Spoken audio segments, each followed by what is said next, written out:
is Krista Marina, and today I want to talk about something that affects communities across our nation: immigration rates, often referred to as ICE rates. But the intention behind its operation is often framed as upholding the law. The consequences extend far beyond statistics and legal. We need to look at the human impact, the trauma, the separation of families, and the lack of due process rights that are often overlooked. It's time to consider a comprehensive reform that prioritizes community well-being, family unity, and individual rights through trauma-informed practices. I will start by talking about trauma and fear. ICE raids are not just enforcement actions. They are traumatic events that leave deep scars on individuals and communities. According to ABC News, aggressive statistics are often used during these raids, creating an atmosphere of fear and intimidation. Imagine living in constant anxiety, knowing that any moment your home could be raided and your loved ones could be taken away. The mental health consequences are significant. Anxiety and post-traumatic stress are often outcomes of those who experience or witness these raids. The conversation webpage highlights that these issues can lead to long-term problems such as depression, PTSD, and even substance abuse. These are not abstract concepts.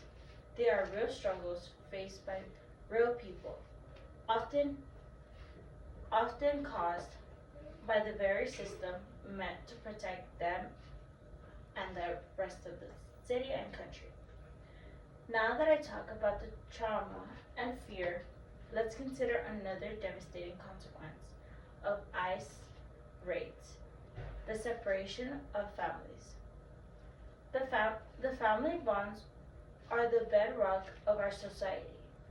Yet, ICE raids tear these bonds apart, often with little regard for the consequences. Families may not see each other for extended times of periods, causing children to feel abandoned and leading to profound emotional stress. Behind the emotional toll, family separation leads to economic hardships without one or more income earners. Families may face homelessness and food insecurity. Children may struggle in school, and the overall stability of the family unit is threatened.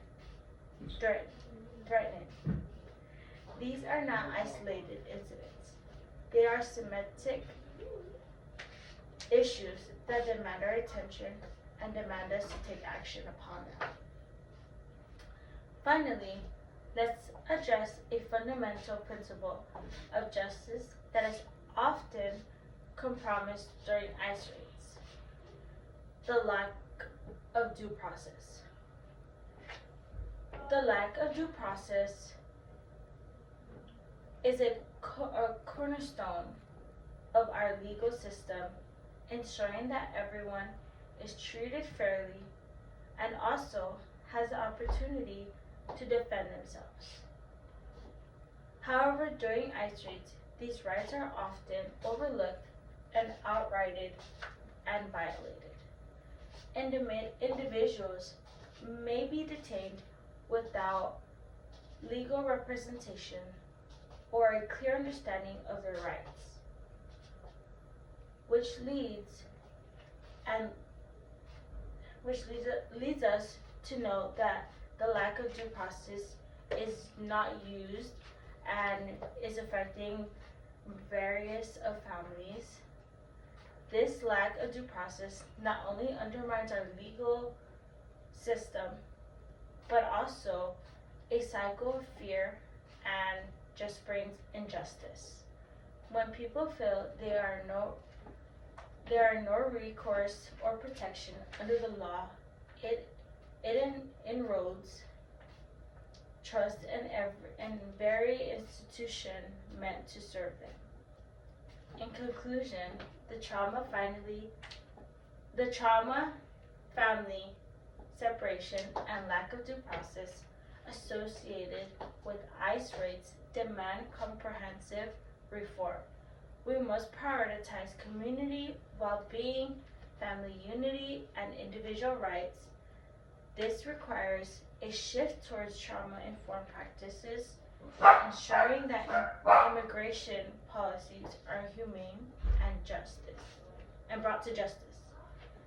It's time to advocate for change, to support organizations working to protect immigrant rights and families, and to hold our elected officials accountable. Together, we can create more than just a compassionate society for all of us. Thank you for listening.